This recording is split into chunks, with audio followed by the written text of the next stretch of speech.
وصباح الخير البنات الكبيدات، عواشركم مباركه الكبيدات. رجعت لكم ان شاء الله فيديو قصير دغيا غادي ندير معكم العسل ديالي المعتمد عندي كل عام في رمضان ان شاء الله بالصحه والسلامه. هنا عندي قلبيه الصفر، انا هرستو، تقدروا تكبوا عليه الماء واقف، انا هرستو هكا طريفات.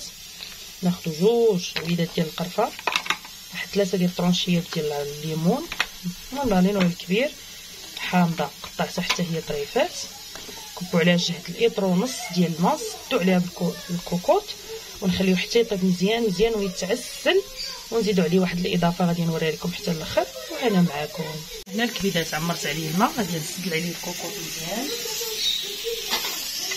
نخليوه حتى يطيب، نقصوا عليه العافيه حتى تصفر الصفاره ونرجعوا ليه. وكاخر اضافه الكبيدات ديالي، شفتوا العسيله ديالنا كيفاش ولات، غادي نزيدو كاضافه المسكه الحره، وغادي نخليوه حتى يتعلك مزيان مزيان، وغادي نشوفوا النتيجه ديالو كيفاش غادي يخرج.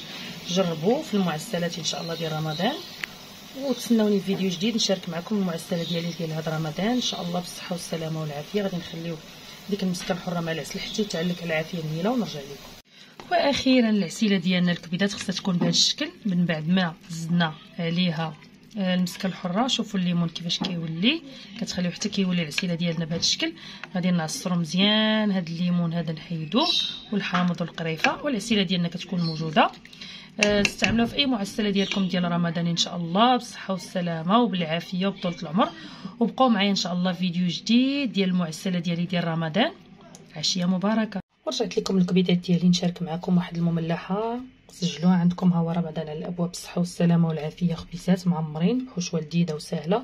الحشوه تقدروا تستعملوا فيها اللي بغيتو، انا ديجا وجدتها درت فيها بصيله وكفيته وشويه ديال الفرماج بركه. نتوما تقدروا ديروا العدان، ديروا الطون اللي حبيتو. هنا خديت 5 الكيسان ديال الفورص، معلقه ديال الخميره المعجونه ولا الفوريه اللي عندكم، معلقه صغيره ديال السكر سنيده المليحه، معلقه ديال الزيت، نقيطه ديال الخل اي خل عندكم، وعندي كاس هنا ديال الحليب اللي دفيتو ديجا في البوطه، كاس ديال العنبه. غادي نجمعوا العجين مزيان، نجمعوها مزيان وندلكوها، نزيدوا عليها معلقه الزبده. وهنا معكم الكبيده. والعجينه ديالي بعد ما جمعتها درت لها ديك المعلقه ديال الزبده وجمعتها مزيان، درتها بزويته ودرتها في السلوفان، نخليوها حتى ترتاح ونرجعوا نسرحوها انا وياكم. وهنا الكبيدات ديالي بعد ما ارتاحت معايا العجين ديالي درتها كويرات صغار بالحجم اللي بغيتو بهذا الشكل. غادي ندوز نسرحها بالمدلك. وهنا معكم الكبيدات ديالي كتسرحوا الكويره ديالكم هكذا بهذا الشكل الدائري. ناخذ الحشوه ديالي ديال الكفته والزيتون، درت فيها الزيتون الحار والمقطع بالهريسه وشويه ديال الكفيته وبصيله بركه. وانتم الحشوه تقدروا تستعملوا اي حشوه حبيتو.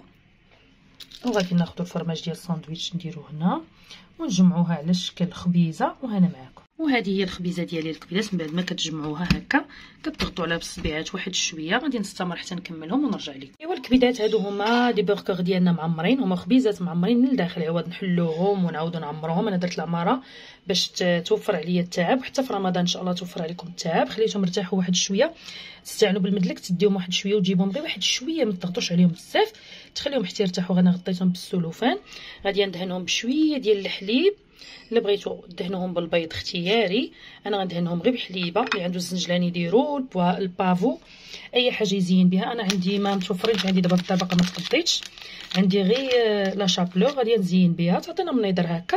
منين يطيبوا غادي نوريكم الشكل النهائي ديالهم. عشيه مباركه وعواشر مباركه بالصحه والسلامه وبالعافيه الكبيدات. ما تمشيو فين حتى تكملوا الفيديو معايا. والشكل ديالهم بعد ما درت ليهم لا شابلور غادي ندخلهم حتى يتحمروا ونرجع لكم. الكبيدات ديالي هادو هما الخبيزات ديالي من بعد ما طابوا، كيجيو رائعين صحيين فشفشين ومهوين وغزالين. شوفوا كيفاش كيجيو محلولين وناشفين. ديروهم عندكم ان شاء الله في رمضان. هذه هي العسيله ديالي، ها هي كيفاش كتجي ناجحه 100% ولذيذه ومنسمه بالحامض والليمون. جربوها. تسناوني في فيديو جديد ان شاء الله نشارك معكم المعسله ديالي ديال رمضان. عشيه مباركه ان شاء الله.